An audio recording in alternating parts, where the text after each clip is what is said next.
दोस्तों, आज मैं आपको अमावस्या और पूर्णिमा की एक अद्भुत और रहस्यमय कहानी सुनाता हूँ। जय भोले शंकर। एक समय की बात है, एक राजा थे। उनके 4 बेटियां थी। एक पुत्री का नाम अमावस्या था और दूसरी पुत्री का नाम पूर्णिमा।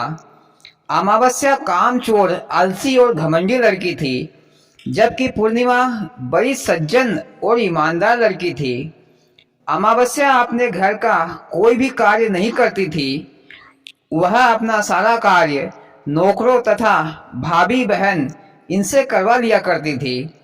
वह तो बचपन से ही खेल कूद तथा आराम से सोना बैठना, खाना पीना किया करती थी, जबकि पूर्णिमा घर का कामकाज, खाना बनाना, झाड़ू पोछा आदि कार्यों में वह अपनी भाभी का हाथ बटाती थी। जब वे दोनों बहनें शादी के योग्य हो गई, तब राजा रानी ने विचार किया, अब इन दोनों की शादी करवा देनी चाहिए। तो रानी बोली, राजा साहब, आप पूर्णिमा की शादी तो एक गरीब घराने में ही करना और अमावस्या की शादी किसी राजघराने में करना। मोदी जी, ये रानी माँ होकर भेदभाव क्यों कर रही है? अरे क्या पूर्णिमा उसकी सौतेली बेटी थी क्या, जो रानी के मन में दोनों के प्रति अलग अलग भाव है? नहीं भैया, दोनों सगी बहनें थी। फिर राजा रानी ने विचार किया और अगले दिन राजा अपनी कन्याओं की शादी करने के लिए एक नगर में पहुंचे।